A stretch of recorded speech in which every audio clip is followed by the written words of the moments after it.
Show me the money.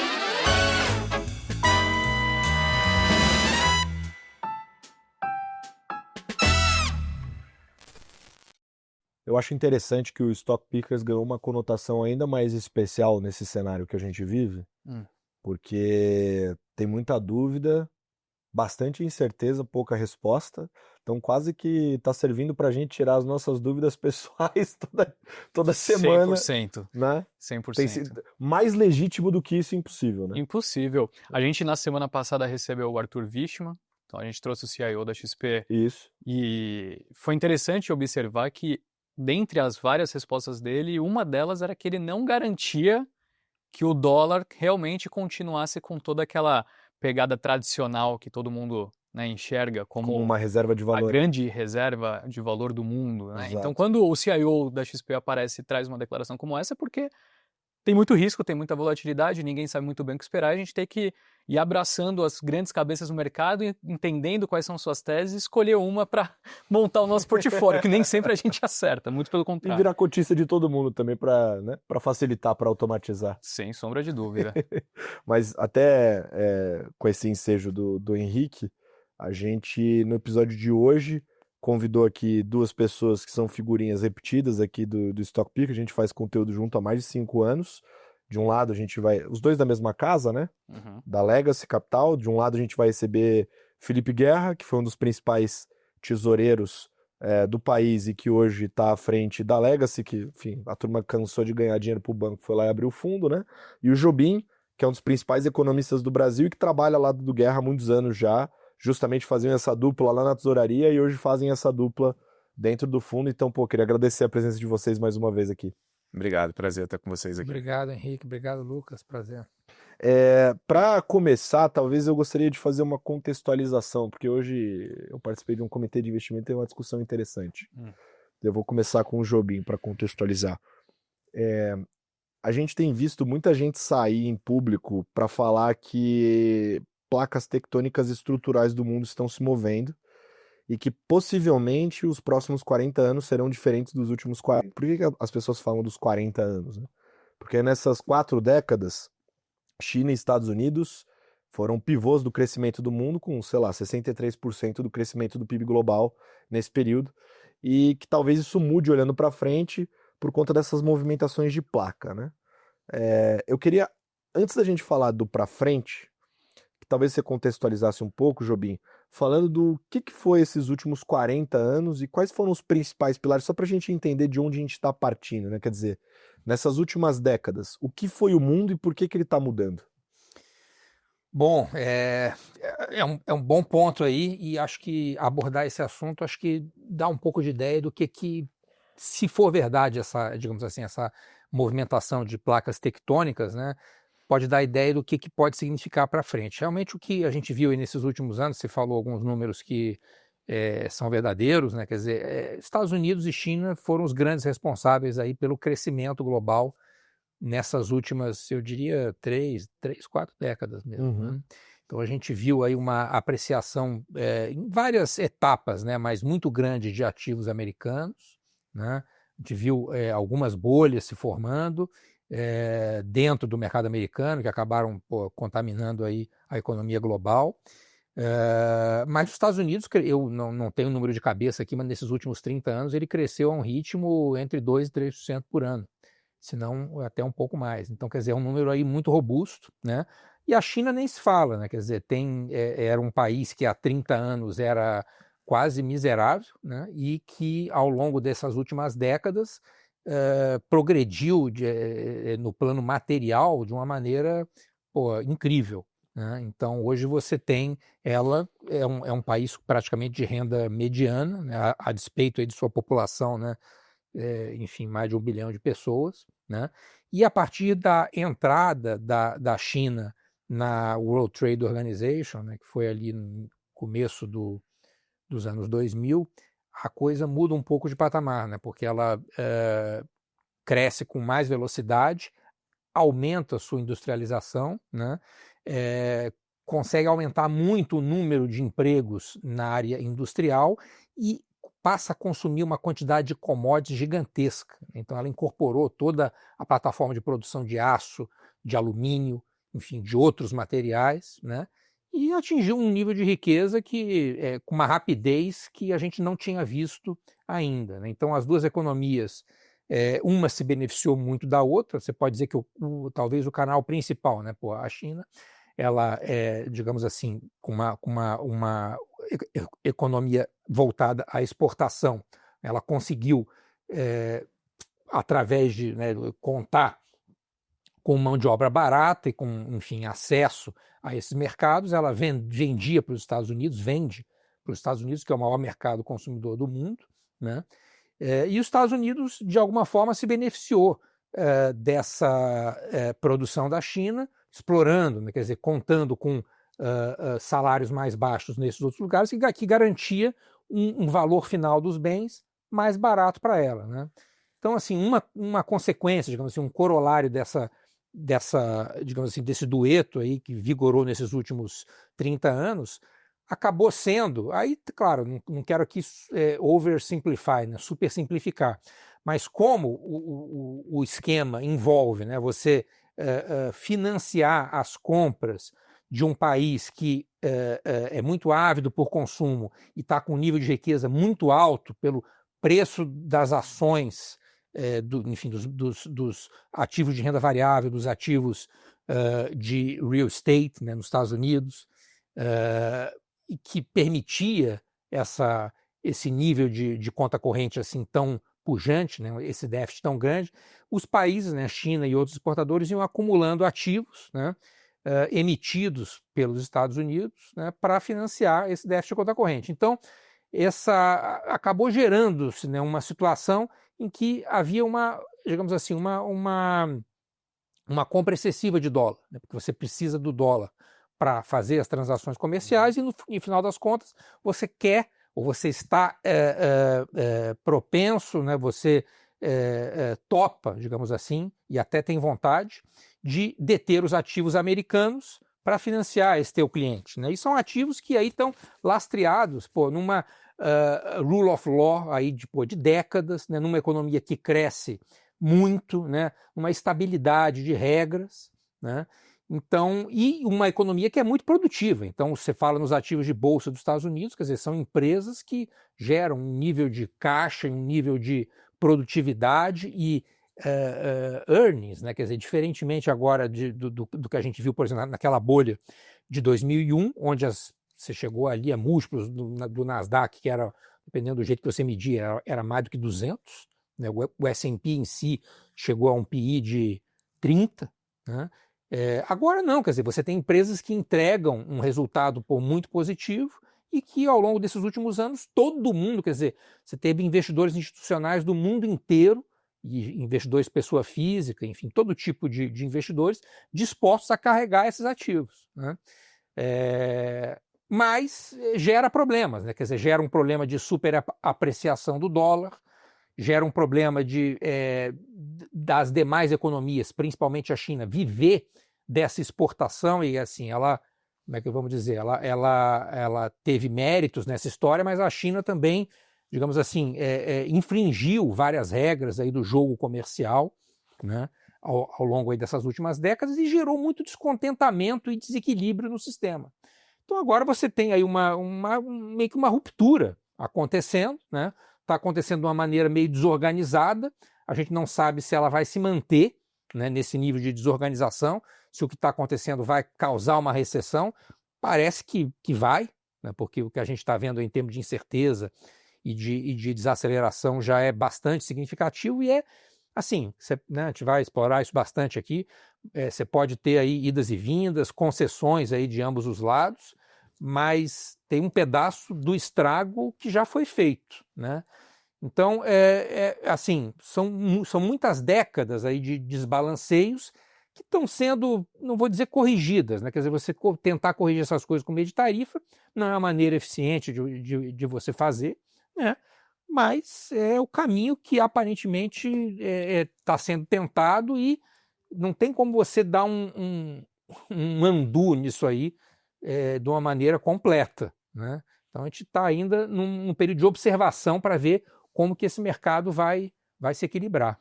A gente ainda não tem muitas respostas, né? Tem muita coisa se movendo, mas daquilo que você conseguiu observar, Jobim, que talvez dá para afirmar de maneira um pouco mais categórica, olhando para frente, como eu tinha dito, sei lá, os próximos 40 anos, como exemplo, você acha que vai ser diferente? E quais pilares talvez você enxerga agora que te mostrem isso? Olha, é difícil aí essa resposta, Lucas. O que eu assim, a China, ela atingiu um nível, né, de crescimento, de competência, né, que acho que uma coisa paralela a essa história das tarifas é o desenvolvimento da China na parte de inteligência artificial, que é uma coisa que teve um sinal ali em janeiro, foi o surgimento, digamos assim, do DeepSeek, né? Agora a gente tem a notícia que a Huawei está produzindo um chip talvez comparável ao da NVIDIA. Então, quer dizer, você não sabe exatamente qual é a distância da produtividade, da eficácia desses componentes chineses em relação aos Estados Unidos. Parece que os Estados Unidos está na frente ainda, mas não é aquele conforto que a gente imaginava que tivesse há alguns meses atrás, né? Então, digamos assim, esse excepcionalismo que a gente viu nos Estados Unidos em relação a ativos americanos desses últimos, vamos dizer assim, 2 anos, né? Eu diria que, quer dizer, é difícil dizer que isso vai mudar, porque a economia dos Estados Unidos ela vai continuar muito produtiva, né? As empresas continuam, tem um capital humano fantástico ali, quer dizer, tem um ecossistema que vai continuar sendo muito eficiente. Agora, você tem do outro lado um rival que está, eu diria que praticamente à altura dele, né? E tem outro nível de dinâmica de crescimento, tem outro padrão populacional. Eu não diria que a gente olhando assim nesses próximos 20, 30 anos, que a gente deva se circunscrever Estados Unidos e China. Tem a Índia, que é o único país, na verdade, que está crescendo a uma taxa aí de 5%. Em população já é do tamanho da China e tem uma dinâmica demográfica muito mais favorável. Está ali, digamos assim, ela tem acordos tanto com os Estados Unidos quanto com a China. Enfim, isso representa vantagens, né? Então, vai mudar. Quer dizer, acho que vai ser um mundo, pode-se dizer, né, mais multipolar, né? Não, é difícil dizer se cada país desse vai ter uma zona de influência. Eu acho que alguns países claramente vão estar junto deles, né? Quer dizer, aquele entorno da China ali, o Sudeste Asiático, vai ser sempre um parceiro preferencial da China. A Índia, né, sempre aí dos dois lados. E tem um grupo ali junto dos Estados Unidos, Canadá, México, enfim, um pedaço importante da Europa e da América Latina que também. Mas como que essas peças aí vão se encaixar no tabuleiro, eu acho que tem muitas possibilidades aí ainda para ver. Eu acho que a gente está num momento assim que a gente vê que vai ter muita diferença, digamos assim, daqui a 5 anos, mas o nosso farol aqui, ele não te permite talvez ver assim tão longe, né? Então, na empresa lá, pelo menos, a gente tenta navegar ali um pouco mais com um farol mais de curto prazo, mas eu não tenho dúvida que, assim, vai ser verdade que, né, ao longo desses últimos 20 anos, você viu, e principalmente nos últimos 5, né, a capitalização, né, o market capitalization dos ativos globais, ele foi muito em direção aos ativos americanos, né? Hoje os ativos americanos representam aí 70%, 80% dos ativos securitizáveis, né? Acho que para frente vai ser diferente, tanto em termos de moeda, quanto em termos de geração de alfa, de oportunidades, né? Vai ser diferente, mas quem são os vencedores e como que as peças vão se encaixar exatamente, está um pouco difícil de dizer ainda. Enquanto o Jobim estava respondendo, eu estava lembrando de algo que eu tinha visto no Twitter hoje, eu não lembrava exatamente quem era. Encontrei, felizmente, acho que é uma boa oportunidade para puxar para conversa, Guerra. O pessoal do The Cobas Letter publicou. E você sabe que eles trazem dados bem interessantes, Sim. né?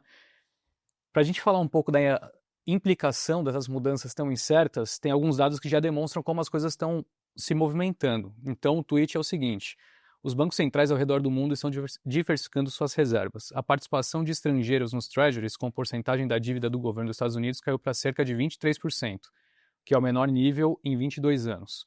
Essa participação recuou em cerca de 11 pontos percentuais nos últimos 9, e ao mesmo tempo a parcela de ouro nas reservas internacionais globais atingiu cerca de 18%, o maior patamar em 26 anos.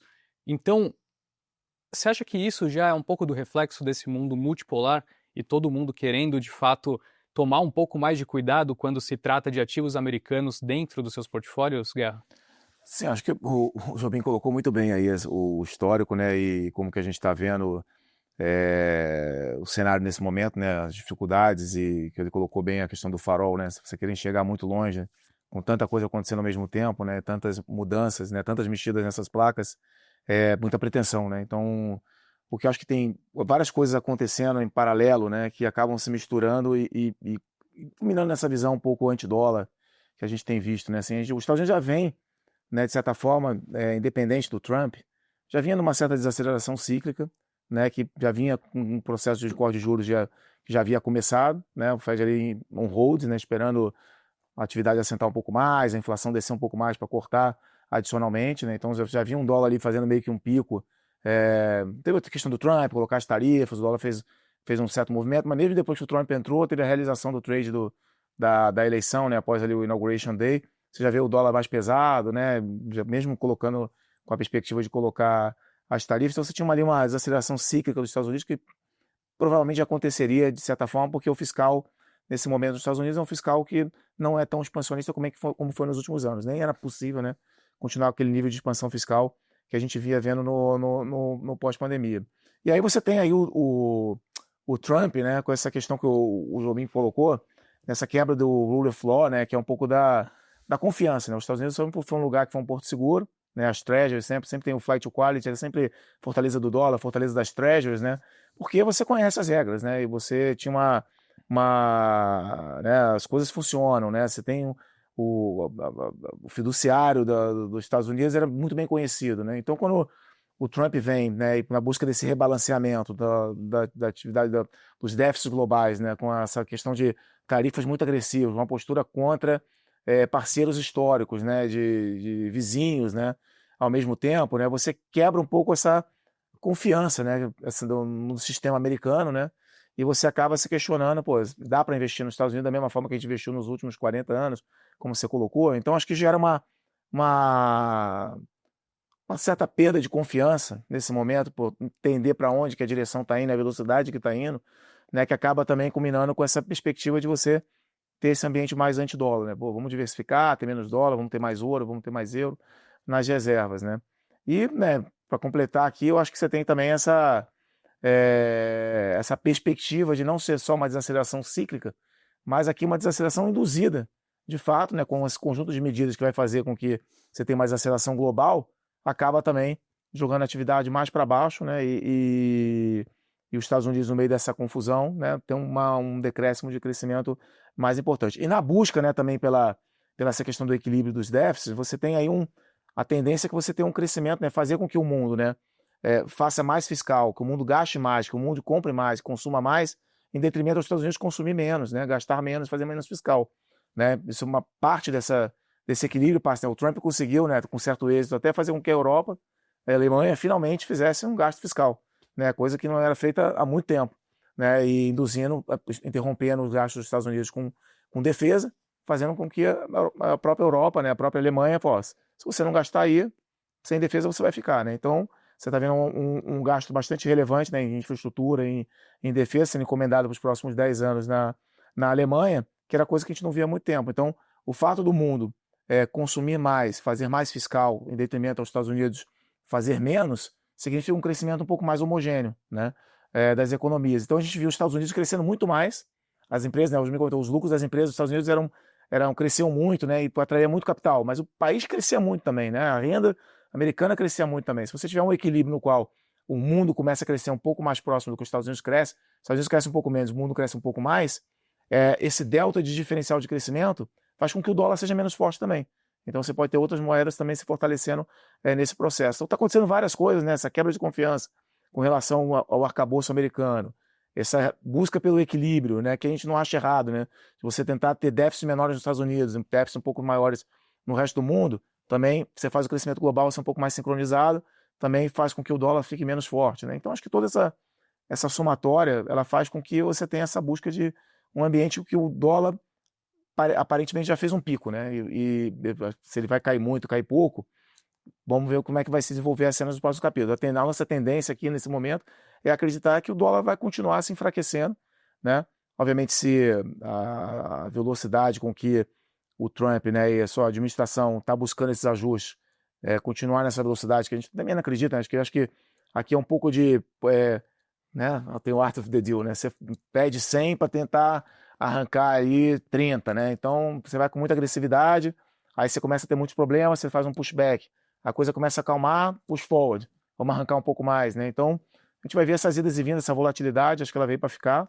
É mais uma componente dessas placas mexendo, elas não estão só se mexendo devagar, estão mexendo rápido, né? Porque a intensidade dessas mudanças que estão sendo propostas está sendo de forma bastante intensa, né? Então essas coisas vão unfolding, né? A gente vai conhecendo ao longo do tempo, mas acho que tem uma tendência em curso de um enfraquecimento do dólar, até porque o dólar, historicamente, ciclicamente, ele vem de um patamar muito fortalecido por toda essa dinâmica que vocês conversaram aqui, o Jobim escreveu aqui no começo, né? Então o dólar está no patamar alto, né? As pessoas muito posicionadas em dólar, né? Então você tem um preço alto, muita gente alocada nos Estados Unidos, né? E com fundamento virando, né? Então isso acaba criando uma conjuntura interessante para você buscar essa venda do dólar, né? Aí se for um ambiente mais calmo, você vai buscar a venda do dólar contra ativos com moedas mais cíclicas, né? Moedas de mais risco, né? Como o Australian Dollar, o Real, o peso mexicano, né? Se for um ambiente maluco, uma alta volatilidade, com alta aversão a risco, uma perspectiva enorme de recessão, você vai querer comprar o ouro, vai querer comprar o iene, vai querer comprar o franco suíço, né?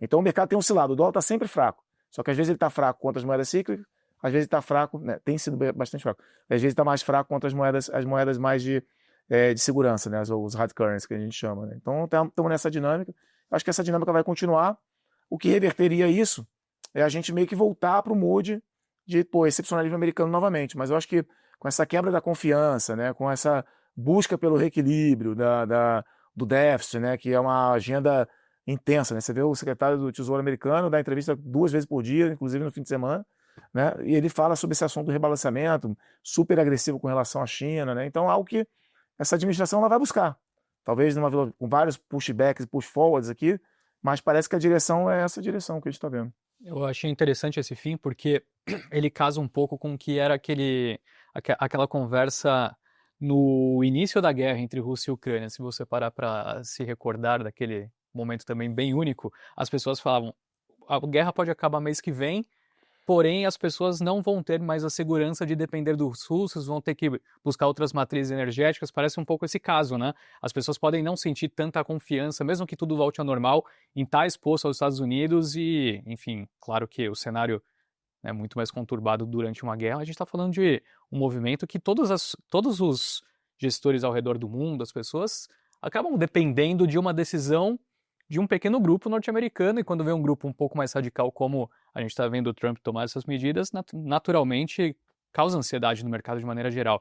E já que tem tantas coisas acontecendo ao mesmo tempo, eu queria escutar de vocês o que vocês enxergam assim se tivessem que elencar os 3 maiores riscos no momento para o mercado. Eu lembro que a gente estava começando o ano falando, né? Eu comentei sobre a guerra, Trump chegando, pode ser que as guerras agora diminuem. Aí hoje eu entrei no Twitter, vi que do nada tá rolando uma guerra de Índia e Paquistão para acontecer. Do nada não, já estava, né, acontecendo ali um pouquinho, mas agora Índia buscando comprar não sei quantos caças, o negócio tá ficando sério. Se vocês tivessem que elencar, do ponto de vista geopolítico, econômico, crescimento menor, inflação, etc., quais são os principais riscos que as pessoas deveriam se atentar nesse momento? O top 3. Vamos pegar, eu acho que aqui o geopolítico com certeza está em voga aqui agora, né? Se você tem aqui essa escalada, né, dos Estados Unidos com China, acho que é o risco central aqui, né? Se você continuar com as tarifas do jeito que estão e escalando ainda mais, isso pode culminar em movimentos, né, de separatistas aí, né, de Ocidente, Oriente, com consequências grandes para o crescimento global, né, e isso provocar aí uma desaceleração ainda maior, né? Eu acho que também tem um pouco assim, um outro risco que a gente vê, e ainda temos que observar os próximos dados, é um pouco assim, tem um comparativo meio que assim, você coloca tarifas enormes, você dá uma disruptada na cadeia global na movimentação na cadeia global de suprimentos, né, que nem aconteceu no Covid, tem gente até que faz o paralelo, o que ele está fazendo aqui, né, o Neil acaba usando esse argumento, o que está acontecendo nesse momento aqui é algo quase que equivalente, eu acho que é meio exagerado esse argumento, mas é um risco, né, você está provocando você está acelerando tanto na questão das tarifas que você pode fazer com que pessoas parem de produzir as coisas e falte alguns suprimentos, né?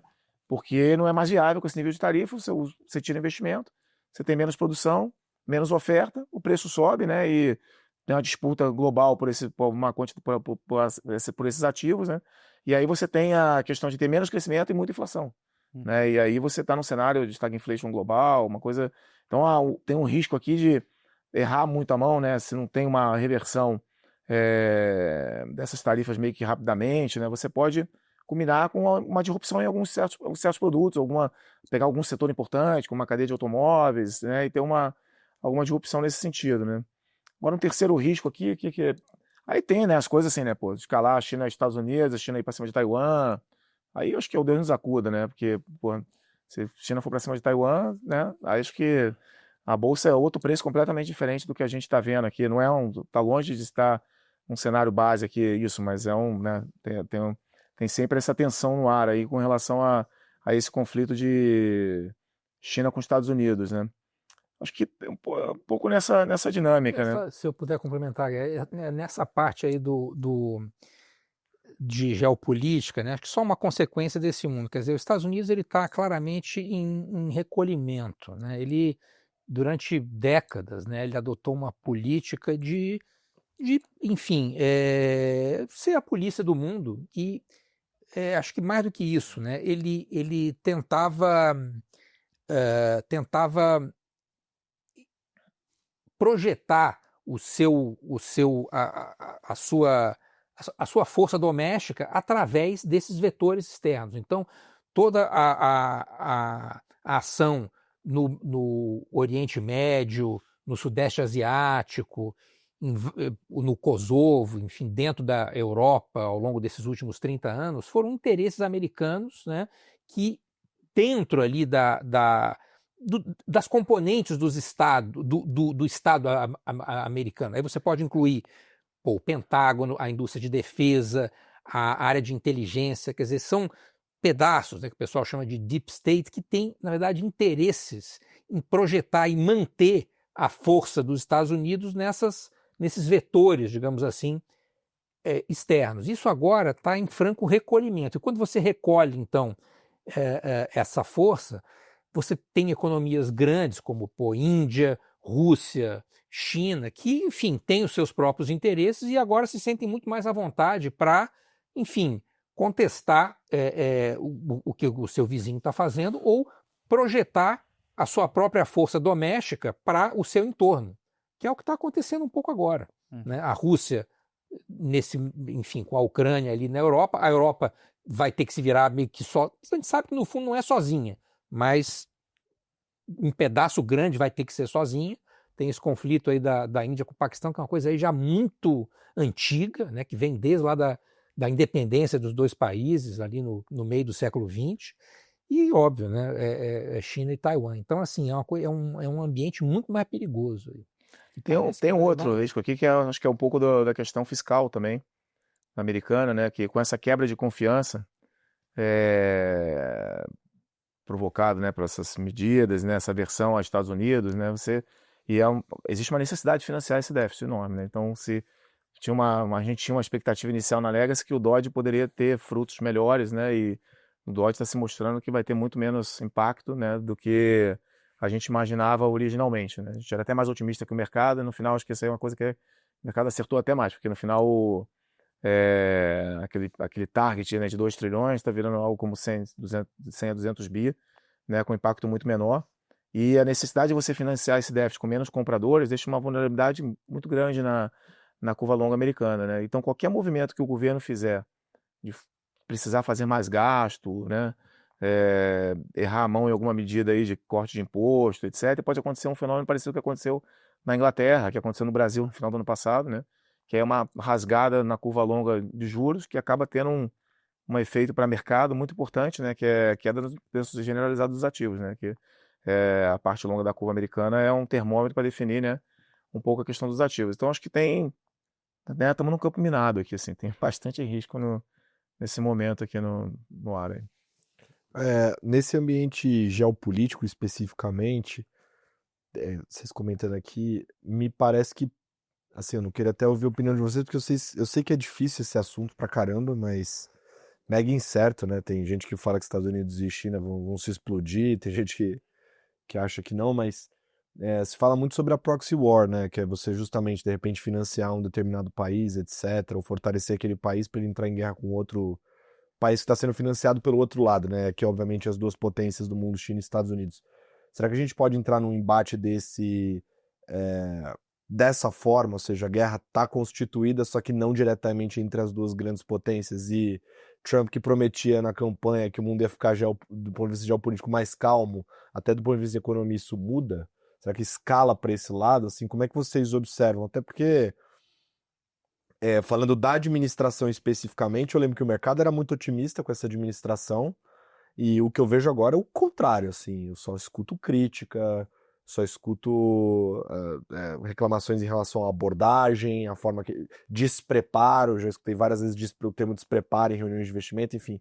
Queria ouvir como é que vocês estão lendo a gestão dessa administração americana, como é que Trump e a equipe estão conduzindo e como isso pode derivar para essa agenda geopolítica, dado que eles são tão agressivos e estão tratando o terceiro setor como se fosse negociar o mercado privado, né? Bom,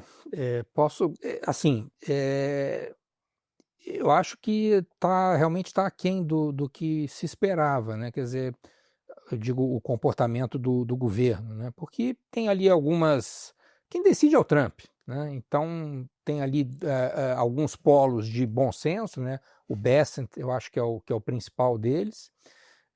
O secretário, o USTR, que é o Greer, mas ele tem tido uma postura assim muito executora, acho que ele não está se envolvendo muito. E o Chief of Economic Advisors, que é o Haskell, que também tem uma cabeça boa, né? Aí de outro lado você tem o pessoal mais agressivo, que são o Navarro, né? Que é um cônsul especial de Trade Policy, e o secretário de Comércio, que é o Lutnick, né? Que, enfim, acho que eles que tiveram por trás dessa disparada aí das tarifas do jeito que foi feito, né? Olha, acho que assim, a situação é meio clara para todo mundo, né? Quer dizer, os Estados Unidos, na pessoa do Trump, ele meio que exagerou superestimou o leverage que ele achava que tinha contra a China, né? E tal, e agora está buscando uma forma de diminuir ou de desescalar, né? Mas de uma maneira que não fique tão mal para ele, né? E assim, acho que não vai ter no curto prazo nenhuma grande ajuda da China, né? Porque a China, tudo bem, ela tem ela está sofrendo porque, enfim, exporta uma barbaridade para os Estados Unidos. Mas é uma né? autocracia, né? O Xi Mas tem muito mais staying power, quer dizer, os caras vão ficar aí durante décadas e esse mandato do Trump são 4 anos, né? E já pode ter um checkpoint importante aí no meio do ano que vem com o midterm, que do jeito que vai, pode ser que eles percam a Câmara, né? Que os republicanos percam a Câmara. Então, a gente não sabe bem como que vai evoluir. O mais provável é que chegue-se a um meio do caminho aí e você não tenha, que essas tarifas não durem por um tempo muito grande. Se você tiver tarifas de mais de 100% da China para os Estados Unidos e vice-versa, esse risco que o Guerra colocou de disrupção e de Covid, uma coisa meio Covid-style, ele vai se tornar muito material. Porque, assim, tem várias indústrias nos Estados Unidos de alta tecnologia, principalmente a indústria de defesa, que usa vários componentes que vêm da China, e vice-versa, que simplesmente, quer dizer, tem ali um pipeline que não vai poder ser produzido, né? E itens mais simples também, não só a indústria de defesa. Então, medicamentos, né? Medicamento. Então, acho que implicitamente aí nas projeções do mercado, tem-se a noção de que em algum momento não muito distante eles vão recuar, né? Acho que o mecanismo é que está pouco claro ainda. Em relação ao que você perguntou sobre proxy war, isso é uma coisa acho que já vem acontecendo há um tempo, né? Quer dizer, tem ali o Irã com os Houthis e tal, quer dizer, isso é uma coisa paralela, né? Essa história de Israel e tal, que não dá para saber bem como vai evoluir. Parece que houve algum avanço aí na questão nuclear do Irã, mas não está totalmente acordado ainda. E assim, é público, todo mundo sabe também que a China vem dando equipamentos para a Rússia para ela lutar essa guerra com a Ucrânia. Então acho que, enfim, isso já acontece aí há um certo tempo. Parece que vai continuar acontecendo, né?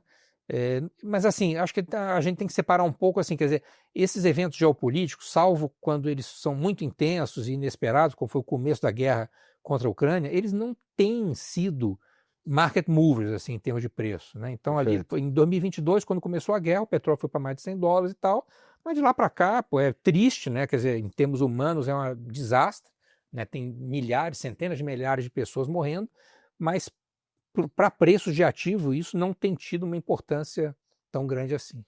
Eu lembrei, o Jobim estava falando dos nomes, né, do pessoal do governo. Eu vi um estudo recente que o pessoal, se eu não me engano, tinha sido no Financial Times, eu não tenho certeza. Mas a galera já analisou a relação das notícias com um nome ligado ao político e a reação do mercado. E é bem interessante se ver, eu não tenho o número de cabeça, mas quando o Navarro e o Lutnick, né?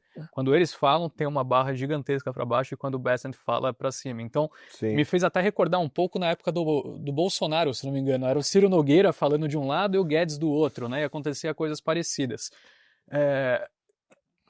Política, não, política. pelo bastidor do Stock Pickers, a gente sabe bem a opinião das pessoas sobre esses nomes que você citou. Não, mas eu acho interessante isso, porque no fim das contas, assim, com muitas coisas acontecendo, você não tem você parece que claramente não tem uma união de ideias dentro do próprio governo, né? E isso acaba trazendo toda a volatilidade. Eu queria entender do ponto de vista do gestor, como que fica essa percepção, porque o que você prefere, Guerra, você quando está sentado na sua cadeira? Um mercado normal, padrão, com a bolsa subindo 0,2, ou um mercado tão maluco, com tantas partes se movendo ao mesmo tempo, tanta incerteza, vol, e naturalmente o ambiente dá para ganhar muito dinheiro, mas também dá para perder, né? O que você prefere? Não, certamente a gente prefere achar tendências, né? Tendências maiores de médio prazo.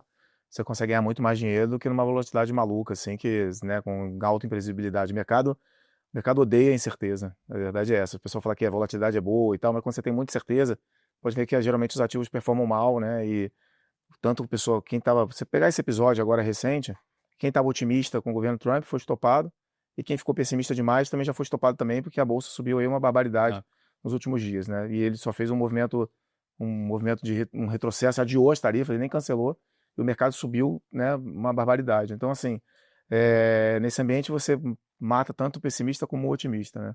Então, agora, pensando um pouco na dinâmica de mercado, né, como é que eu estou vendo um pouco, né? A gente acha que teve ali o pós-eleição até o Inauguration Day, tinha uma perspectiva muito grande com relação ao governo, né? Uma equipe que vinha com alguns nomes muito bons, como o Pedro citou, uma perspectiva de uma agenda ali que era uma agenda liberal, né? Que não está acontecendo, né? Mas era uma agenda de desregulação de diversos setores, era uma agenda de corte de impostos, uma agenda de buscar esse equilíbrio dos déficits, né? Você havia o Elon Musk no governo, com o Dodd, você faria menos fiscal, né? Tentaria criar condições para você criar condições para o Banco Central nos Estados Unidos poder cortar os juros, né? Com um fiscal mais organizado. Então isso daí dava uma perspectiva muito positiva.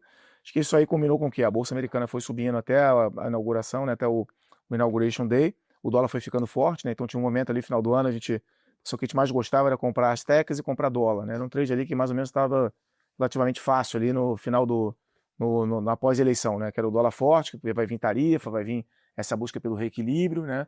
E ao mesmo tempo o excepcionalismo americano ali, vindo uma equipe que ia trabalhar de regulação, né? Na ganho de produtividade, controle fiscal, né? Toda a agenda que o mercado tende a gostar, né? E aí chegou o Inauguration Day, você tem aquela realização, o Trump entra, os preços já estão muito esticados, todo mundo muito animado, o Trump faz movimentos iniciais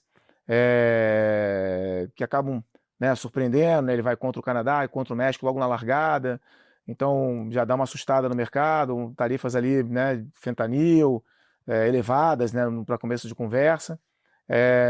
Aí o mercado já começa, né, muito posicionado, com preços muito altos, você já começa a ver, né, a bolsa já...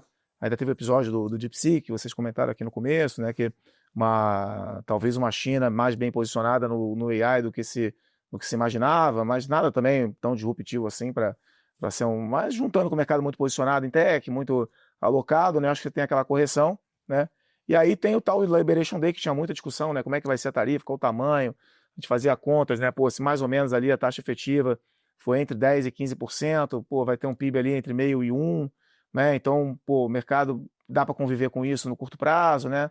E aí vem aquele board do Trump jogando tarifa de valores absurdos, né? Logo na largada, né? E aquilo ali, combinado com o que já vinha acontecendo pela postura do governo, falou assim, os caras realmente vieram chutar o pau da barraca, né? já estão atuando contra os vizinhos, contra os amigos históricos, né, os aliados históricos, e aí vem com essa agressividade toda com relação ao Oriente, com relação à China e aos vizinhos, né, tentando tirar a China do circuito, né, meio bloquear os bens que chegam via China fazendo passagem por alguns países para pagar menos tarifa, então, pô, vamos acabar com tudo isso. Então, dá aquela assustada geral, né, e aí o mercado vai para aquela realização, todo mundo fala, pô, isso aí não vai parar de pé, como você colocou, tá despreparado, maluco, né, e aí a expectativa fica lá embaixo, né, o pessoal estopa a posição, né, fica super pessimista com o governo faz um pequeno movimento, o que acontece? Porra, você está com o preço lá embaixo, bolsa 4.800, 4.900, né? Todo mundo super pessimista, um pequeno movimento, você joga o mercado muito para cima de uma forma muito rápida, né? Com as pessoas já virando para o outro lado, né? Então, essa é um pouco do que a gente está vendo no dia a dia, né? E aonde que a gente está agora aqui, né? A gente está numa fase no qual você você já jogou para fora do mercado. Quem estava otimista jogou para fora quem está otimista, né? E tentando entender como é que vai ser o tamanho aqui do estrago que está sendo feito. É óbvio que já tem um estrago contratado aqui para os próximos dados. Eu acho que a gente discute muito isso, tem um consenso que os próximos 2, 3 meses é possível que a gente veja dados muito ruins, não só nos Estados Unidos, acho que na economia global, por essa mexida das tarifas, né? Teve muita antecipação, que culminou com muita importação, que puxou aí o durable goods, puxou o PIB dos Estados Unidos muito para baixo nesse começo de ano, né? E agora você vai ter, passado essa antecipação, você vai ter agora um comércio global menor durante um tempo, né? E vai ter dados mais fracos nos outros países. Então vai ter muita volatilidade, é muita pretensão até da nossa parte tentar antecipar quais os dados, quando é que você vai ter essa mexida nos dados de forma violenta. Então acho que vai ter muita imprevisibilidade nos dados, nos próximos dados. E aí a combinação desse estrago que foi feito com a postura que o governo vai ter em termos de pushback em relação ao que eles fizeram até agora, a reação que vai ser em cima desses dados, inclusive, que na hora que o governo começar a ver o desemprego subindo, né, as empresas demitindo, né, nesse momento, o governo vai começar, e aí, vou continuar nessa política aqui ou vamos insistir nesse negócio que está fazendo com que o desemprego suba, né? Então, essa vai ser uma questão. Acho que uma coisa importante é que a capacidade do americano aguentar o sofrimento é muito menor no Ocidente de uma forma geral, né? Assim, a capacidade do Ocidente aguentar o sofrimento de um ajuste desse, com o desemprego subindo, perdendo dinheiro, caindo renda, é muito menor do que o Oriente e que a China. A China ficou com todo mundo parado lá, preso em casa, 2 anos na pandemia, ninguém saía, né? Tudo. Os caras ficaram lá, aceitam condições de trabalho desumanas aí para produzir, né? Ganham super pouco, os bens são produzidos a preço super baixo. Acho que o Ocidente está longe o Ocidente está acostumado com benefício, bolsas, né? Toda essa dinâmica de fiscal, né? Então, acho que a capacidade do americano apoiar essa agenda por muito tempo é muito limitada. Você já vê o Trump caindo pelas tabelas aí em algumas pesquisas, né? Ele vai dizer que não, vai refutar, que ele refutou hoje, né? Que isso aí é a mídia contra ele, etc. Mas assim, acho que a capacidade do americano aguentar, o sofrimento é baixo, então as empresas podem acabar demitindo, né? Os ativos perdendo valor, as pessoas perdendo dinheiro, ele perdendo apoio, né? E aí ele vai ter que, alguma hora, vai ter que pushback nesse negócio. Mas parece que para esse pushback ser mais intenso, a coisa precisa piorar mais antes de melhorar a ponto dele ter essas reações. Agora, assim, uma coisa que eu sempre falo nas nossas reuniões lá, que você tentar prever o caminho do Trump é bad business, assim. É a chance de você, quando parecia que ia tudo pro vinagre, o cara deu a virada pro outro lado. Quando parece que vai para um lado, vai pro outro. Então, assim, pode ser que também nesse meio do caminho saia um acordo qualquer aí, né? Que a luz de hoje parece muito improvável, mas pode acontecer, né?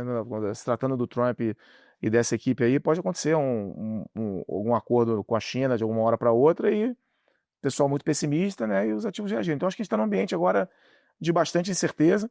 O que dá para tirar disso agora aqui, assim, em termos de posicionamento, né? Que a gente vê assim, onde a gente está as maiores convicções? Que os próximos 2, 3 meses você vai ter dados mais fracos, né? Então você se combina com posições aplicadas em juros, dependente se vai ter um recuo. No mundo isso ou só nos Estados Unidos? Acho que dá para ser. É que agora, né, no ponto de hoje, se você pegar a taxa terminal em outras geografias, né, como na Europa, você já está com juro terminal precificado a 1,5%, né? Então, tá ali um pouco abaixo da neutra. Pode mais, mas no final acho que isso é muito correlacionado. Se os Estados Unidos for para baixo, os juros vai para baixo na Europa, vai para baixo aqui no Brasil, vai para baixo no México, vai para baixo em outras geografias também. Então, acho que o aplicado em juros, ele casa bem com esse cenário que a gente vai ver de desaceleração. E existe uma chance, né, aqui na nossa discussão mais recente, de que a inflação não seja tão pressionada como as pessoas estão imaginando que vai ser por conta das tarifas, né? Por quê? Porque diferente do Covid, quando você teve a questão de aumento de preço por causa do choque de oferta, né, problema na cadeia de suprimento, ao mesmo tempo você tinha o governo dando cheque para todo mundo sair comprando. Agora você tem um fiscal mais apertado, né? Você tem um fiscal mais contracionista, não tem esses cheques na mão das pessoas para as pessoas saírem comprando, bancando esse aumento da tarifa. Então você pode ter um choque de oferta, o preço sobe no primeiro momento, mas não é acompanhado por um choque de demanda, né? Então o preço não se sustenta por muito tempo.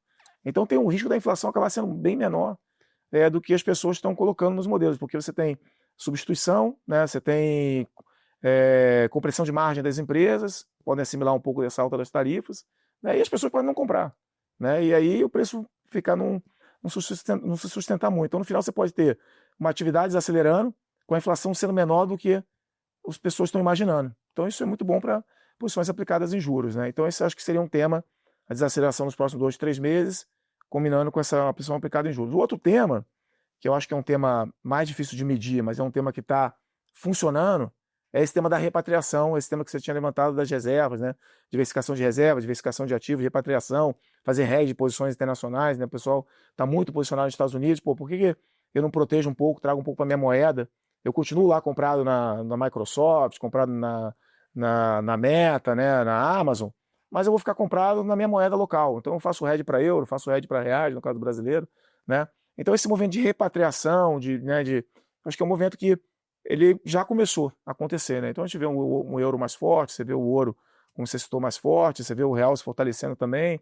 Acho que esse movimento de repatriação, de realocação de portfólio, é um outro tema que está correndo em paralelo, que é esse tema da desaceleração. Às vezes eles são meio concomitantes, né? Pô, o dólar está fraco, os Estados Unidos está mais fraco, mas acho que o mundo inteiro vai estar mais fraco. Então, até falo assim, pô, às vezes a gente fica muito convicto que uma moeda tal vai subir, mas se os Estados Unidos estiver numa condição mais frágil, muito provavelmente vai ter dado fraco também nos outros lugares. Então, pode ser ruim para os dois lados e difícil aonde você alocar nesse momento. Mas eu acho que o tema da repatriação, que é um tema paralelo, ele faz com que você dê sustentabilidade para o dólar mais fraco. Então, somando tudo isso, eu diria que é mais uma posição aplicada em juros, uma posição vendida em dólar por conta da repatriação. Se tiver um pouco mais calmo o cenário, você fica vendido contra moedas cíclicas. Se tiver um pouco mais tumultuado, você tem que estar contra moedas mais defensivas, né? Como moedas com um euro, CHF, um ien, né? O ouro como exemplos aqui, né? E aí, paralelo a isso, tem um outro tema que, apesar de toda essa confusão toda, né, que está acontecendo, a gente não pode esquecer que a gente está num bull cycle de investimento em tecnologia nos Estados Unidos, né?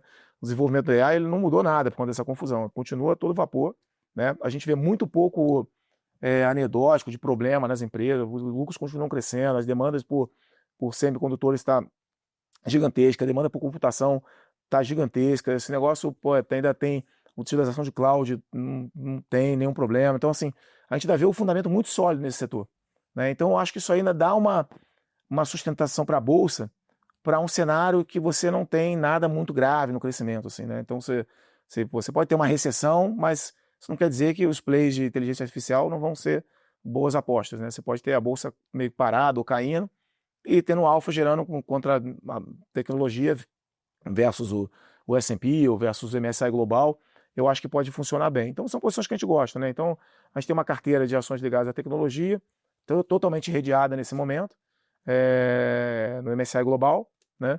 E, ao mesmo tempo, a gente combina isso com posições aplicadas em juros e posições vendidas em dólar. Então, o nosso portfólio tem mais ou menos trabalhado dessa forma no mês, mas com disclaimer que a volatilidade está extremamente elevada, as coisas mudando muito rápido, né? Então, de uma hora para outra, num trade deal, a gente pode destravar o hedge, ficar mais comprado em bolsa, né? Mas se for o caso. É bom carregar mais caixa agora, Guerra? Então, caixa o caixa para nós aqui, na verdade, é o tamanho da volatilidade que a gente está colocando nas posições, né? Então, o nosso caixa, por definição, no multimercado, ele fica lá aplicado no CDI, um pedaço lá fora para poder viabilizar as operações internacionais, mas é totalmente redeado, né, para reais, dado que o nosso benchmark é CDI. Então, a gente não tem esse conceito de um fundo de bolsa, né? Eu estou 80% comprado em ações, 20% O consumo do mas o mandato consumo de do risco É é onde você calibra um pouco para essa incerteza, né? Uhum. Se o cenário está muito maluco, se as coisas oscilando muito, você acaba tendo um pouco menos de risco, rodando com uma voo um pouco menor, até porque a realizada do mercado, né? Mesmo você calibrando para um risco menor, a realizada está mais alta, né? Porque os ativos estão balançando de forma bastante importante, né? Então a gente calibra esse orçamento de caixa que você comentou, ele é calibrado meio para vol. Então a gente tem corrido um pouco menos de risco agora no curto prazo por conta desse cenário, esse campo minado que a gente colocou aqui. E eu acho também que vai ser bem difícil você acertar o caminho dos dados. Vai ter que ter muita humildade, porque, na verdade, eu acho que, né, inclusive, a semana é uma semana super importante, né? Você tem payroll, você tem JOLTS amanhã, que é vagas em aberto, né, no mercado de trabalho, você tem o payroll na sexta-feira, o ADP na quarta-feira, né, que é o mercado privado, tem o ISM, depois já vem o CPI na frente aí, com todo esse fuzuê aí nas cadeias globais, mas eu acho que a gente vai ter aí um payroll forte ainda, porque se você olhar o pedido de seguro-desemprego nas últimas semanas, né, que é o que mais ou menos tem uma correlação muito boa histórica com o payroll, né, esse jobless, né, esse pedido de seguro-desemprego rodando na casa de 225 mil semanal, ele é condizente ali com o payroll entre 100 e 200. Né? E um payroll entre 100 e 200 não sobe a taxa de desemprego. Né? Então, assim, tá tudo bem. À luz do Trump, ele vai olhar ali na sexta-feira e falar, pô, o mercado de trabalho vai tuitar lá, o mercado de trabalho tá jóia, né? No princípio, né? Provavelmente pela volatilidade dos dados, pode ser que tenha alguma coisa diferente. Mas a gente está imaginando ele bate no pau. A gente está imaginando um payroll para essa semana, provavelmente nessa casa de 150 mil. É condizente com uma taxa de desemprego estável. So far, so good, né? Não está acontecendo. Apesar de estar fazendo tudo isso aqui, até agora a inflação está mais ou menos onde estava, né? E o mercado, você vai olhar as projeções de mercado de inflação à frente, né? Tirando esse curto prazo, as inflações estão na meta, né? As implícitas de mercado lá nos Estados Unidos estão todas ali próximo de 2%, né? Então, é um pouco como a gente está vendo esse momento aqui. Vendido em dólar, aplicado, e aí dependendo, muda a cesta, aplicado em juros no mundo, mas pelo que você falou, aparentemente Estados Unidos é um bom local. Bolsa, uma posição neutra, né? Basicamente comprado numa tese que vocês gostam, vendido contra o mundo, né? Mais ligado no AI, né? Na inteligência artificial, a gente continua acreditando que isso ainda que é um ponto forte, né? forte. Eu achei interessante, várias vezes a gente citou o Covid aqui, né? Diferente do Covid, dessa vez o problema são pessoas e não o vírus, né? Então a gente citou vários nomes de pessoas, né? O vírus chama Trump, né? Exato, o vírus chama Trump, exatamente. E aí tem um ponto que é interessante, eu queria até ouvir a tua cabeça de gestor nesse sentido, porque dá para ver que a vol realizada tá uma vol alta, o VIX estourou, etc. A bolsa fica subindo lá, aparecendo no eletrocardiograma toda hora. Tá difícil de ficar vendido, né? Porque se o problema são pessoas, as pessoas mudam toda hora de opinião, diferente de um vírus, né? Que tem toda uma outra situação. Como é que fica a cabeça em relação a esse lado mais pessimista, olhando para os ativos de risco? Não, assim, na prática, né? O que a gente está vendo já há alguns dias aí, né? Teve a segunda-feira, né? Que o Powell falou, o Trump falou que ia demitir o Powell, etc. Teve o estresse, inclusive era feriado aqui no Brasil, era o dia Tiradentes, né? Foi um super estresse no mercado internacional, né? E numa virada para a noite da segunda-feira, dia 21, né? 21 de abril para o dia 22, teve uma mudada de chave no governo. O Bessent veio a público falar, né? Que o Powell não seria demitido. O Trump também falou que não teria intenção de demitir o Trump no meio do dia seguinte. E aí a bolsa já subiu tudo de volta, recuperou mais do que tinha caído na segunda-feira. Acho que tem tido um certo movimento do governo de reagir à piora do mercado, principalmente das treasuries. Quando a treasury longa começa a abrir muito, acho que acende um termômetro para o Fed, para o Bessent, né, para o Scott Bessent, secretário do Tesouro, que a gente está tendo um processo de perda de confiança e precisamos fazer alguma coisa para controlar essa perda de confiança. Né? Então você tem alguns prospectos. Então tiveram 2 episódios que o Treasury abriu muito, ele veio com a agenda, ele liderando, né, os outros membros lá mais radicais, mais quietos, mais fora, e ele tocando a agenda de tentar tranquilizar o mercado, tentar reconquistar alguma credibilidade. Só que a gente sabe que credibilidade para reconquistar é sempre mais difícil. Você perde rápido e para reconquistar é mais complicado. Né? Mas assim, eu diria que a gente está num processo meio claro de desescalar por hora. Né? A gente está desescalando aqui, então tem a tentativa de fazer alguns deals, né? Tentar alguma coisa com o Japão, com a Índia, com a Coreia do Sul. Né? Até agora não teve nenhum êxito, nenhum anúncio mas pode acontecer a qualquer momento, como eu tinha falado antes, né? É imprevisível você tentar achar esse caminho do Trump aqui, mas pode acontecer algum deal. Com a China pode ter uma conversa de uma hora para outra. Não acho que o interesse de nenhuma das duas partes é uma quebra total assim de relacionamento. Acho que os dois lados saem perdendo muito. Então a gente está no processo de desescalar, só que e todo mundo já meio que telegrafando que vai ter uma certa desaceleração aí nos próximos 2, 3 meses, que ela pode ser um pouco mais grave, um pouco menos grave, né? Então se ela for um pouco menos grave, a bolsa, acho que ela meio que por inércia, ela vai bem, porque os lucros das empresas, você pega o resultado, Netflix está perto do all-time high, semana passada teve um resultado espetacular, na semana retrasada, semana passada o Google teve um resultado muito bom também, as empresas grandes, né, que na sua maioria, né, não as menores, elas estão indo bem. Então tem uma inércia, né, e é muito difícil, o primeiro mercado a se recuperar, eu sempre falo isso lá, o primeiro mercado que se recupera, você fala, vou fazer o hedge, vende o S&P contra outra coisa, isso aqui. O primeiro mercado que volta, quando tem que voltar, é a Bolsa Americana, né? Tem uma inércia, né? Uma gravidade ao contrário, né? Que faz ela subir, né? Mas não quer dizer também que a gente está otimista. A gente está aqui, na verdade, a gente está até um pouco net vendido nesse momento aqui, mas com cautela, assim. Outra coisa que eu acho também é que você perseguir o trade da recessão, historicamente, ele sempre foi muito duro, né? E a gente até sofreu na pele um pouco ali, 2002. A gente pegou bem ali, né, a queda da Bolsa, muito bem, na verdade, a queda da Bolsa no primeiro semestre de 2022, quando o Fed tinha que puxar os juros, então você fez uma reprecificação geral dos ativos. A gente achava que aquela velocidade alta de juros, a intensidade, né, que foi feito rápido e intenso, né, acabaria provocando uma recessão, aí teve aquele movimento o evento do SVB, a quebra dos bancos, etc., né, os bancos menores ali nos Estados Unidos. Pô, agora chegou a recessão. Aí não chegou nada, né, na verdade, não teve recessão, a economia se mostrou super resiliente, balanço das famílias, poupança, o balanço das empresas, uma resiliência enorme, e aí, ali 2023 foi super duro, quem estava vendido na Bolsa Americana, né, não aguentou, porque a Bolsa Americana subiu pra caramba, né, e aí continuou subindo no ano passado, 24, né, então assim, é bem difícil você perseguir, você tem que, a gente tem análises históricas, pô, o S&P ele sobe até a véspera da recessão ali, né, quando você tem lá o print de um payroll negativo, tal, ele tá lá, ele sempre sobe, mata todo mundo, né? E de uma hora para outra ele vai lá e tem aquela queda da recessão, que é aquela queda na ordem de uns 15% e tal, mas como a gente já deu uma queda em relação ao começo do ano, então tem um pouco já na expectativa das pessoas e tal. Então é zero trivial a venda da Bolsa Americana. A gente está net no momento, até o fundo está vendido em bolsa, mas é uma posição diria que mais tática para ver esses próximos dados, né? Do que uma posição estrutural, né? Assim, Peter Lynch dizia, né, que mais gente perdeu dinheiro tentando prever a próxima crise do que vivendo ela de fato, né? Então, acho que exemplifica bem, né? Eu queria sair um pouco dos Estados Unidos, que a gente já falou demais de lá. Eu não aguento mais falar do topete. Vamos falar de outros problemas agora. Fazer o quê? Uns 8 meses que a gente tá falando sem parar? Porque antes das eleições era o tema, né? Acaba que a gente fica meio monocromático no Stock Pickers quando esse tipo de coisa acontece, né? Fica. Monocromático é bom.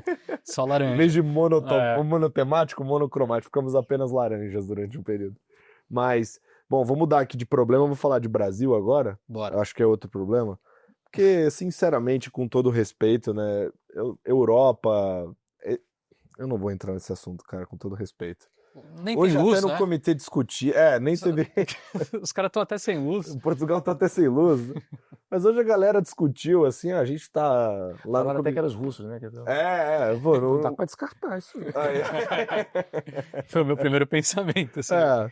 No comitê de investimento, a galera falou, a gente tá meio under, estamos correndo risco, que a gente precisa ajustar o portfólio em Europa 1,5 para cima. Para com isso aí, pelo amor de Deus, não muda nada. Falar de Brasil. A gente escutou várias vezes aqui no Stock Pickers algo engraçado que talvez esteja acontecendo agora, né? Que era o seguinte, conforme o governo Lula foi deteriorando, né? O mercado vibrou, né? Então a bolsa reagiu bem, a gente viu o mercado... O único que reagiu um pouquinho menos ali talvez foi o juros, bem que fechou bem recentemente, mas no relativo andou menos, a B tá meio que parada lá. Mas o mercado aqui localmente vibrou, talvez a parte do câmbio seja muito mais motivo externo do que interno que esteja fazendo preço positivo agora, mas fato é que o mercado vibrou essa deterioração do governo atual. E o que a gente tem visto agora era o que a turma previa aqui no Stock Pickers, que era, olha só, reparem, pode ser que melhore a leitura do governo Lula, né? A perspectiva pública, e da mesma forma que foi bom quando piorou, quando melhorar vai ser ruim também, né? O Luiz Stuberger falou também publicamente isso, etc. E de fato tá rodando já em alguns grupos algumas pesquisas de grandes bancos mostrando, enfim, a satisfação pública em relação a medidas do governo. Até mandei um gráfico para você hoje, né? Sim. Que Medidas mostrava sociais, ali né? medidas principalmente sociais, né? Mostrando bastante aprovação em relação às medidas, né? A turma dizendo que gostou, etc. Também escuto em outras reuniões que o Theta está jogando, o fator tempo está jogando a favor do investidor de bolsa, né? Porque cada tempo que passa estamos mais próximos da eleição, mais difícil é de uma melhora, de uma reviravolta. Mas tá difícil, né? Tá parecendo que é uns 50-50, com uma arma na cabeça eu falo que o Lula tem 45% de chance, sei lá. Queria saber de você, Jobim, como é que você tem visto o cenário local que parece depender dessa boia da eleição para andar? Então, Lucas, assim, acho que primeiro, né, o Brasil, ele, nesse contexto aí dessas mudanças que a gente estava discutindo, né, nessa Globais, primeira né? parte globais, ele é um país que fica bem, né, porque é meio lateral, né, quer dizer, as tarifas foram baixas, o Brasil não tem superávit comercial contra os Estados Unidos, é um grande produtor de commodities, então vai ser capaz aí, se for, né, se tiver um mínimo de esperteza, né, segurar aí bons deals aí com os fornecedores, com os clientes, né, que acho que vai ter uma substituição de várias, por parte aí da China e de outros compradores em relação à soja, carne e outros itens aí. Que vinham dos Estados Unidos, né? Né, mas assim, quer dizer, o total de soja é meio constante, quer dizer, então também não vai ser nenhum grande, no curto prazo, né, não vai ser nenhum grande breakthrough aí. E pode se beneficiar também de uma certa entrada a preços menores de bens que vêm da China, né? Que assim, a China, acho que assim, vamos lembrar que o efeito estático que ela vai sofrer se essas tarifas se mantiverem, ela pode chegar a algo como 2% do PIB, né? De queda em função do que ela vai deixar de exportar para os Estados Unidos. Ela não vai conseguir substituir isso tudo, seja exportando para a Europa, ou para outras regiões, ou para o Brasil. Mas aqui o Brasil tem 200 milhões de habitantes, tem um mercado consumidor grande, então é um típico receptor alternativo desse tipo de bens, né? Então já tem aí evidências anedóticas de que vem aí uma leva grande de, enfim, bens industriais que vêm da China e de outras regiões asiáticas num preço menor. Então acho que tem esse contexto, né? O câmbio, como você mencionou, acho que está refletindo um pouco esse ambiente externo short dólar, e aqui a gente se beneficia desse carrego super atrativo, né? Agora, a gente sabe, né? O Brasil, com a economia crescendo 3% ao ano, que foi o caso aí dos últimos 4 anos, está com a dívida bruta crescendo 4, 5 pontos por ano, né? Por ano. Esse ano a gente continua prevendo um crescimento de 2%. Por enquanto você não tem nenhuma evidência de desaceleração material na atividade econômica, nenhuma. Está com o PIB do primeiro TRI perto de 1,5%, mesmo tirando a parte agro de 1%. Essa passagem aí abriu, parece que as coisas estão indo bem, não tem nada assim que indique que a gente vai entrar num segundo trimestre com uma desaceleração material. Continua o mercado de trabalho muito apertado, né? Então, esses sinais estão todos claros. Agora, a gente tem uma situação fiscal muito delicada, né? O mundo como um todo vai crescer bem menos, né? E aí, né, assim, a hora que esse ciclo, né, virar, aqui a gente vai ter um problema sério, principalmente se isso atingir preço de commodities, né? Vamos lembrar lá que em 2015 e 2016, o grande trigger, né, para você ter aquela recessão de, né, 2 anos de queda de 3% de PIB, foi o preço do petróleo ir a $20, né? Aquilo acabou expondo o balanço da Petrobras, e, enfim, trouxe todo aquele arrasto, né, que a gente viu. Acho que a gente está muito longe dessa situação, né? Não parece ser o base case, mas é um cenário que a gente tem que ter em mente que esse é o cenário pior que existe para o Brasil. Você tem um preço, uma recessão global que leve eventualmente o preço de commodities para baixo. Vamos falar aí de petróleo abaixo de $50, aí seria um problema para o Brasil. Não parece ser o caso.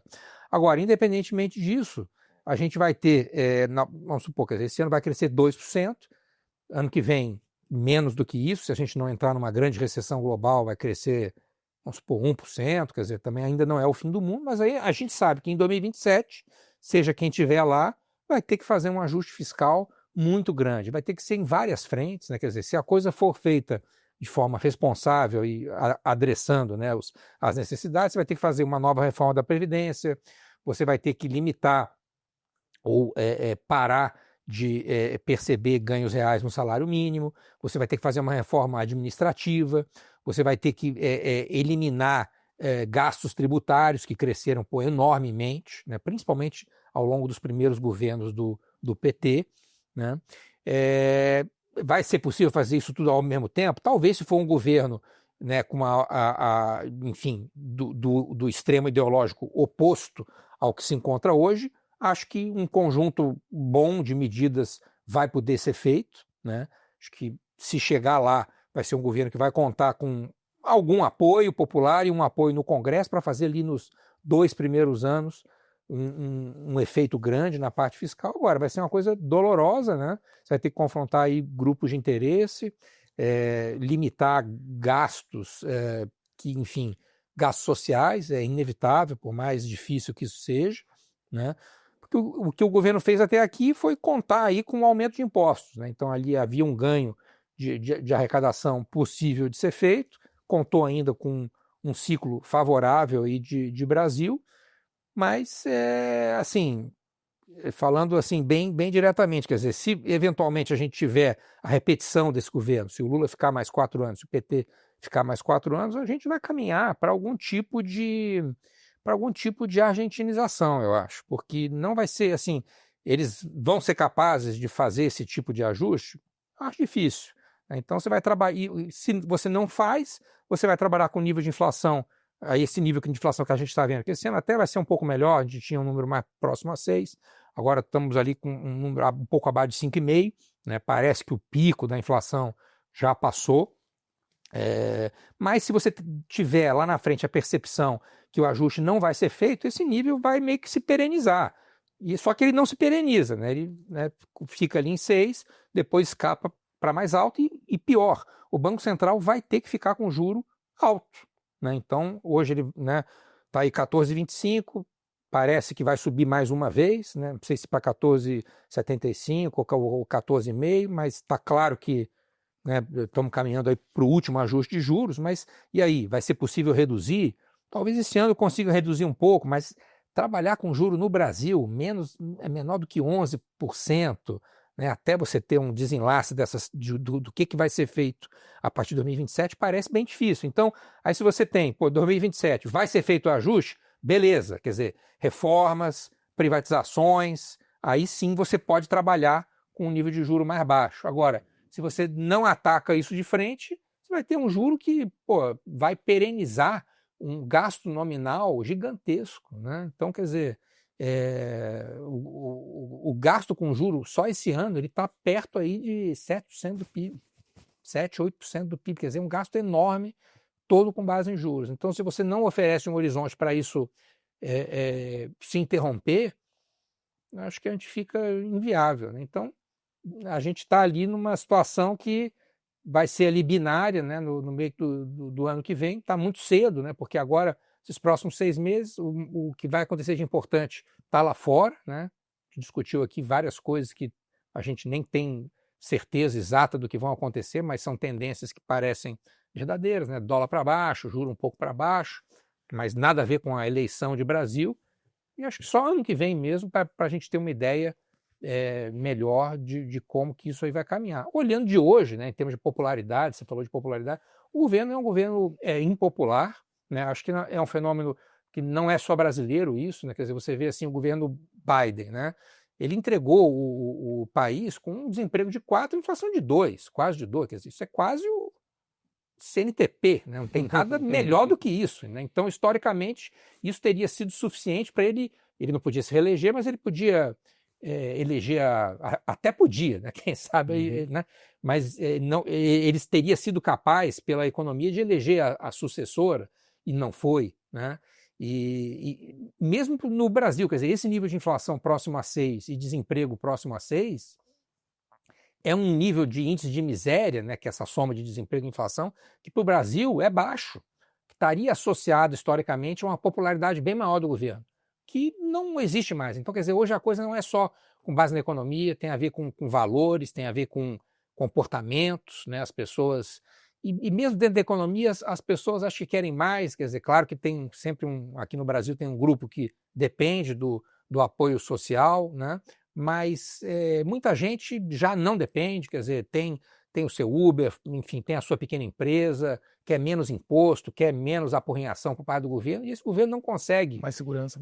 Segurança pública, né, que é o principal fator hoje que você pergunta, né, é o maior problema, e esse governo também não tem uma estratégia boa para lidar com segurança. Então, acho que assim, parece que a gente está caminhando para uma troca de governo.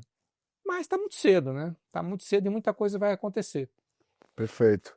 Até para puxar um pouco para a visão de trade aqui, colocar... Mas espera um segundo aí. Só para arrumar o... Então, tá caindo aqui. Pronto. Eu tava... Agora resolveu. Boa, Agora resolveu. Ele corta aí. Corta. Tranquilo. Boa. Vai fechar ali. Pode ir? Já, tá bom.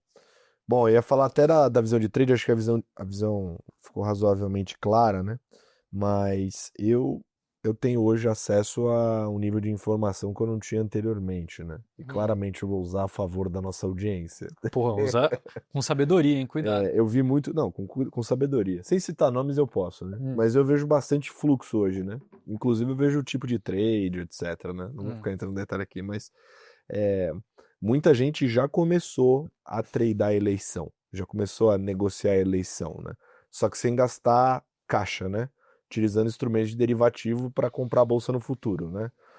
E aí diversos instrumentos, tanto em nomes específicos da bolsa, quanto no índice como um todo, numa carteira de ações, né? E a turma já comprando, obviamente, não é uma posição gigantesca, mas eu já vejo esse tipo de movimentação. Historicamente, começa a negociar a eleição 18 a 12 meses antes, né? Estamos aí daqui a pouco, né? Daqui a pouco a gente bate esse período, né? Com uma leitura que o Jobim colocou, né? É muito difícil falar, a eleição é sempre uma incógnita, 50 para um lado, 50 para o outro. Vai ter gente que vai mostrar muita coisa que favorece uma continuidade, ao mesmo tempo que a gente tem esses dados, né? Essa tendência do último governo sair, independente do que está acontecendo ali, a economia super parruda lá nos Estados Unidos e não conseguindo dar sequência no governo. Eu queria saber a sua cabeça como gestor olhando para o Brasil, dado esse cenário. A única boia do mercado claramente é isso. Está saindo um monte de notícia aí, fala recentemente, né? Que agora ficou um pouco mais quieto, mas saía a fala do Lula para lá ou para cá, não estava fazendo preço nenhum. Ninguém nem estava olhando mais. Né? A discussão é a eleição. Brasil é 8 ou 80, né? Mas para o mercado, aparentemente, o desfecho da eleição é 8 ou é 80. É isso. A bolsa largada. O que entrou de dinheiro na bolsa brasileira foi via ETF de emerging market e agora, bem agora recente, só trazendo essa atualização, porque a outra vez a gente falou que não, pela primeira vez em muito tempo a gente está vendo criação de cotas do EWZ de novo, então a gente está vendo um inflow de dinheiro para EWZ, mas assim, o gráfico tá lá embaixo, ele fez assim só. Tá largado. Como é que tá a sua cabeça para Brasil dentro desse contexto que o Jobim colocou, Guerra? Não, então, eu não sei se concordo muito com a afirmação que o mercado está tradando eleição. Acho que o mercado não está tradando eleição ainda.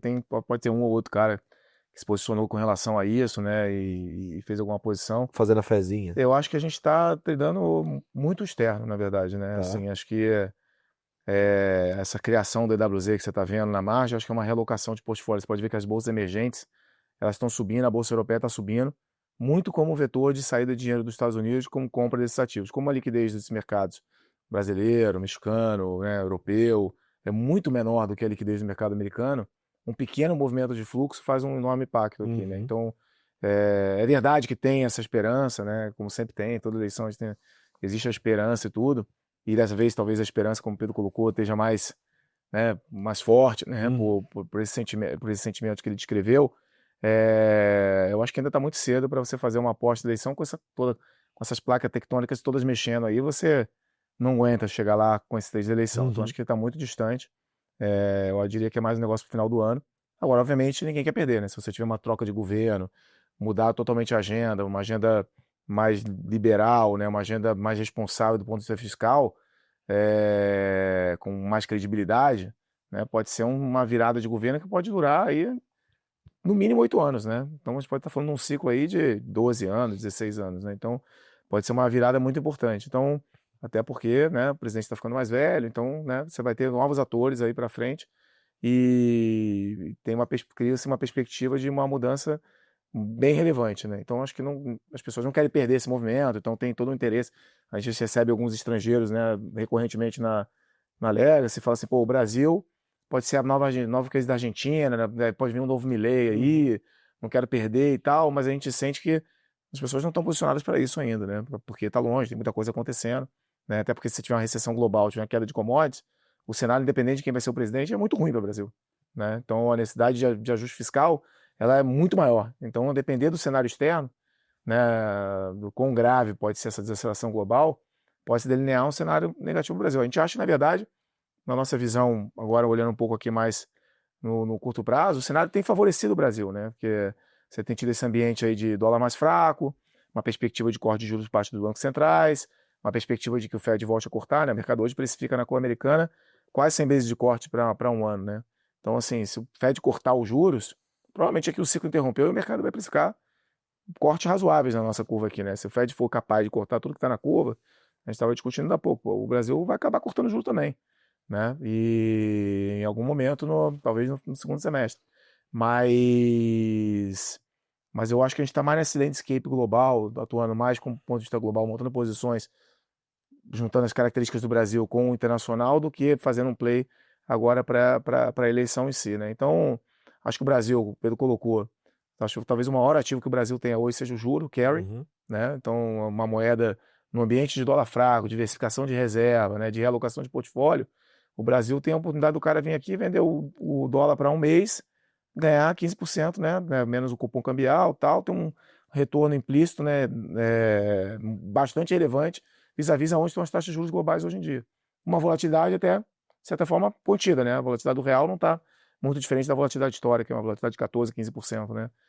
Historicamente. Então, assim, o Brasil tem esse ativo, que é o carrego, num ambiente de dólar mais fraco, isso permite aqui, né, essas entradas. Se você for pegar a BMF aí, né, a B3, a entrada de estrangeiro esse ano, né, no câmbio, né, no contratos na movimentação dos contratos, ela é bem relevante, né? Tem uma entrada, era uma posição comprada no ano passado, que foi sendo desmontada, né?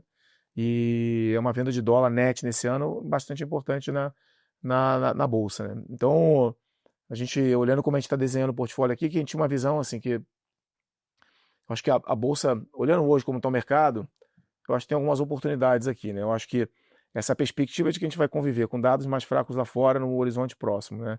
Com talvez uma inflação lá fora também um pouco menor do que as pessoas estão imaginando pelos efeitos que a gente já conversou, né? Substituição, compressão de margem das empresas, sem choque de demanda, etc. Com a inflação fazendo pico aqui, como o Pedro colocou, né? A gente já chegou a ter inflação de 6, estamos com inflação de 5,30 para esse ano.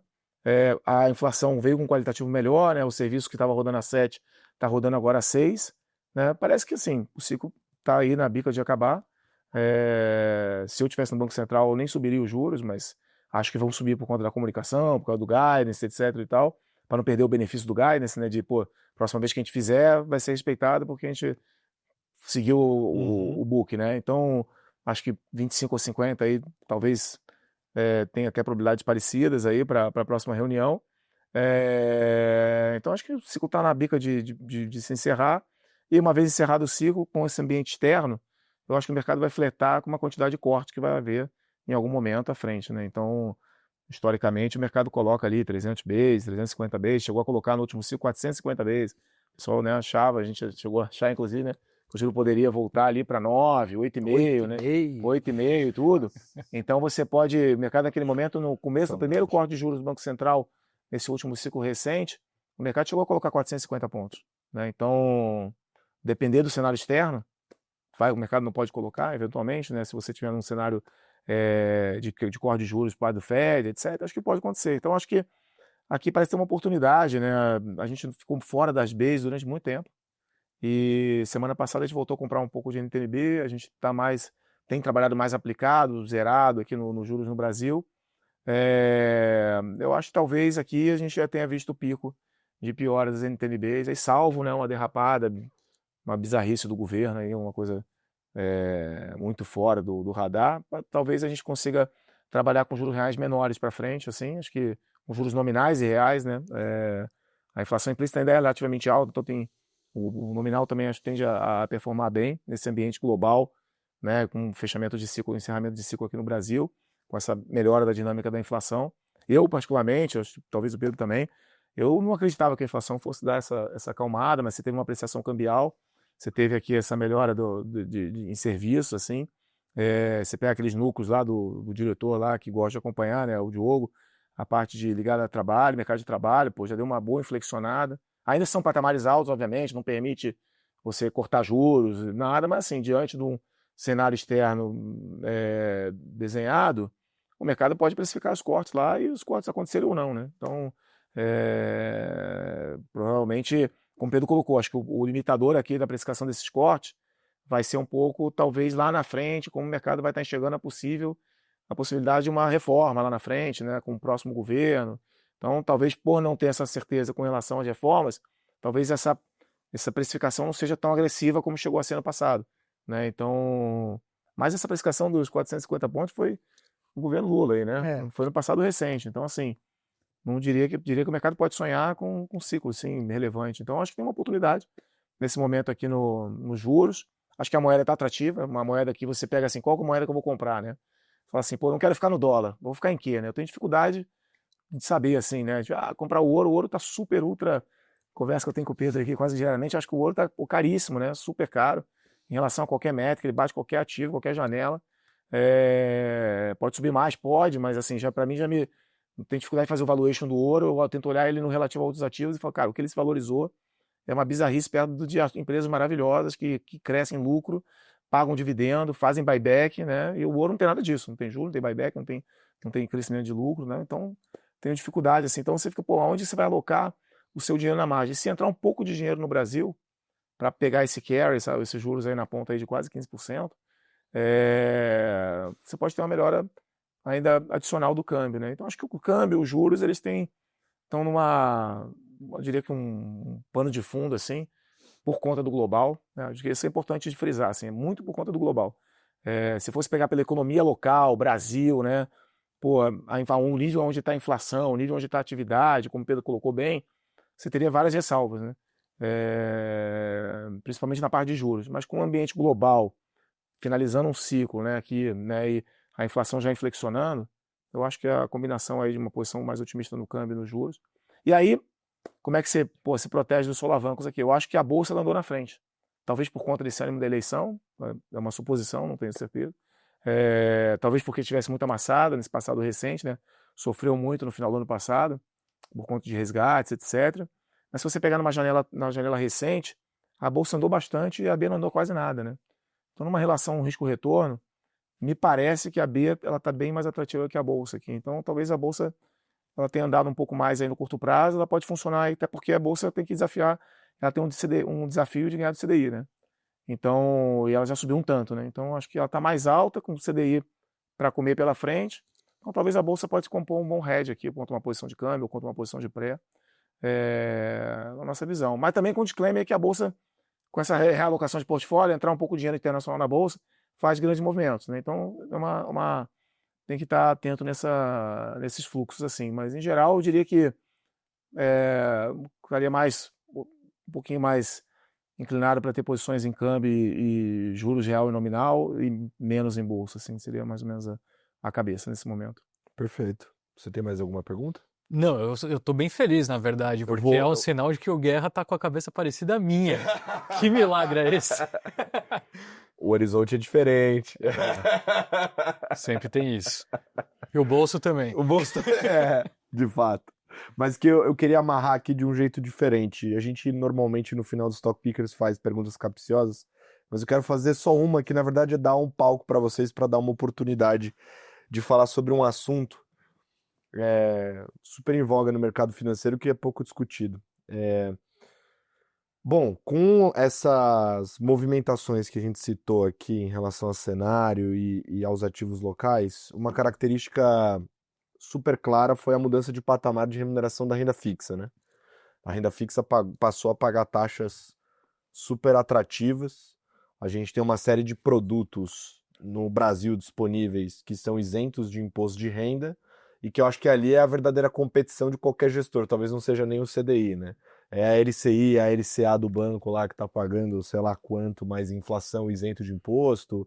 A mesma coisa para CDI, por exemplo, né? Os produtos ficaram... e são produtos que normalmente, na maior parte das vezes, são marcados na curva, então não tem volatilidade. É um produto simples, a pessoa entende de maneira fácil, etc. E do outro lado dessa história, você tem os fundos multimercados brasileiros, que são os hedge funds, né? Que é uma indústria extremamente relevante no Brasil, continua sendo, mesmo com a diminuição total do mercado, né? É um dos principais produtos, talvez um dos mais disseminados aqui no Brasil, e foi tratado, inclusive, durante muito tempo como aquele primeiro pé para aumento de nível de risco na carteira, né? Você não quer ter bolsa, você vai para o multimercado que é mais livre, etc. Né? Mas com essas movimentações todas, o mercado extremamente cíclico, da mesma forma que quando o juro estava baixo, todo mundo falava, não, o multimercado é tudo de bom, a galera ficava se estapeando para discutir qual que era o melhor. Agora parece que o multimercado virou um palavrão, né? Uma caixa preta, ninguém entende como é que funciona, né? Não vale a pena, muita volatilidade virou um inimigo, etc. Né? Eu acho que nunca dão oportunidade para um incumbente falar sobre isso, né? E hoje a Legacy é disparado talvez um dos principais nomes do mercado quando se tem não só esse tipo de produto, vocês têm outras estratégias lá, como as estratégias do crédito abraço para o ano, mas vocês também têm lá, né, o carro-chefe da casa, que é a estratégia multimercado, que é carro-chefe no sentido de ser a mais longa, né? A casa nasceu assim. Então eu queria ouvir de vocês, quando vocês escutam tudo isso que estão falando sobre multimercado, e ouvir a perspectiva de quem está na cozinha, o que de fato vocês pensam sobre o produto, e quando vocês escutam essa narrativa, eu imagino que fica uma coisa meio... Cara, não é bem assim. Galera tentando fazer timing de fundo. Eu escuto o Duda lá que trabalha com eles também contando. Cara, isso aí não faz sentido, a galera fazer timing de fundo. Mas eu queria ouvir de vocês sobre o produto que vocês tentam entregar lá na cozinha versus o que estão dizendo agora aí no mercado. Bom, posso pegar aqui, depois o Pedro completa aí, sim. Acho que, primeiro assim, o multimercado ele parte de uma base CDI, né? O caixa, como a gente comentou aqui no bate-papo, ele está alocado no CDI, né? E a gente usa o caixa, né, para você... de margem para você poder fazer implementar as teses de investimento que a gente discutiu aqui hoje durante a conversa, né? Então, a ideia é gerar um alfa em relação ao CDI, né? Sempre. Então, independente se o CDI está 2, está 4, está 8, está 14, né? Talvez vá para 14,5 agora aí, 14,25, 14,5, né? Semana que vem.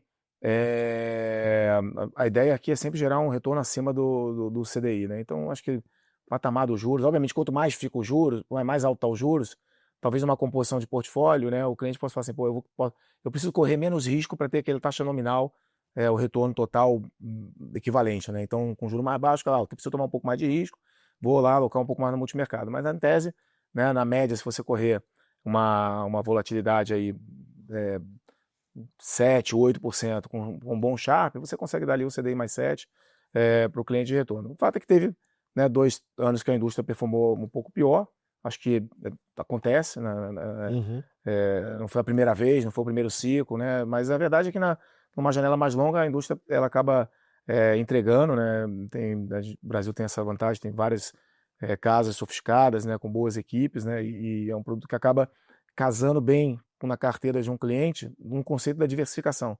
A gente é suspeito para falar porque eu tenho boa parte da alocação no próprio multimercado, né, porque no final a gente acaba mexendo no nosso portfólio de acordo com o que a gente acha que é as melhores teses de investimento, né? Então a gente está totalmente skin in the game, estamos posicionados, né, no fundo, né? Com boa parte do nosso patrimônio, para dizer quase tudo, né? Mas na composição de um cliente, né, que entende um pouco menos de risco, né, que não está ali tomando a decisão do dia a dia, é uma classe de ativo que compõe muito bem com instrumentos isentos, com instrumentos de bolsa, né? Porque você tem o que você falou, talvez é o que consegue navegar num ambiente negativo de mercado, né? Você consegue operar posições vendidas numa recessão, posições aplicadas em juros alavancados nesse momento de queda de juros, né? Você consegue ter posições em moedas quase que no mundo inteiro, né? Quando surgem oportunidades, e você consegue ser aquele primeiro, talvez a primeira faísca para pegar aquele primeira pernada, vai ter negócio da eleição, vai ter uma alocação, né? Então o mercado está sempre tentando pegar aquela inflexão, né, por isso que às vezes o multimercado quebra a cabeça, às vezes, né, que eu falo um pouco assim, né, porque quando você está nadando de costas na piscina olímpica ali e tal, e aí você fica olhando para não bater com a cabeça, né, tem vezes que você quer pegar uma virada, né, você não pode, e né, tentar evitar bater a cabeça nessas viradas, né? E a gente está sempre tentando achar aonde está a simetria, para onde está virando o ciclo, né?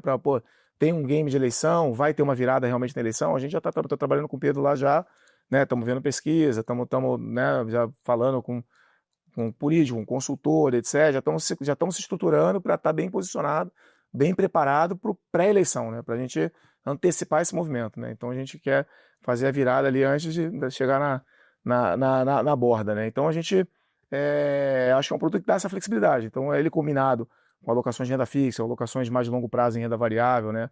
Não faz sentido muita alocação de curto prazo para renda variável, na minha visão, né? Você tem que comprar boas empresas pensando mais no longo prazo, né? Também. Então, você ficar nesse entra e sai para um lado para o outro, acho que você acaba perdendo valor. Então, acho que o multimercado ele casa bem numa combinação de portfólio, né? Para quem conhece mais o produto, fica mais confortável, que no nosso caso, tem uma participação, uma posição maior, né, no percentual de alocação da carteira no patrimônio com relação ao multimercado, por entender que o multimercado tem essa flexibilidade de navegar em ambientes diversos, né, de adversos e ambientes mais favoráveis, né. E também não precisa fazer nada também. Se você achar que multimercado é sempre difícil, também é uma posição não fazer nada, né? Você sentar na mão e tomar uma decisão de, agora eu vou ficar meio de lado, porque o ambiente está muito confuso.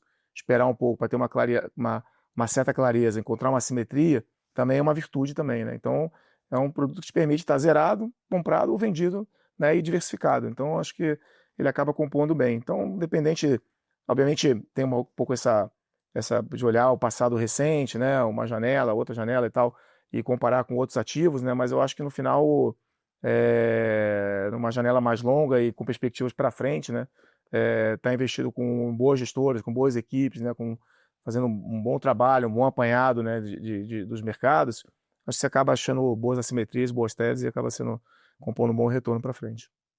Perfeito, perfeito. Tá entregue então. Explicou para você, Henrique? Super claro. Tá bom. Vocês voltam, né? A gente vai chamar de novo, tá? Tá bom. Beleza, espero que quando as coisas estiverem, enfim, diferentes ou um pouco mais claras. Diferente no internacional ou no local, né? Vamos torcer aqui no nacional. Nacional. Para você que gostou, o trabalho da Legacy é público, tem as cartas, enfim, extremamente acessível, fácil de acompanhar também. Eles estão presentes aí em todos os canais digitais também. Então, recomendo os livros também, livros e filmes. Onde vai parar? Horário. Fundos. Os fundos, tá bom. Eu não sabia qual que era a dúvida. Vem livro nem filme. Os fundos estão disponíveis também, então acho que dá para acompanhar lá as cotas. Lá no Netflix, né? Lá no Netflix. Ou em uma livraria qualquer. Tá bom, tá certo. Grande Saraiva. Tamo junto. Tamo junto. Já ficando por aqui, semana que vem tem mais. Um beijo. Tchau. Show me the money.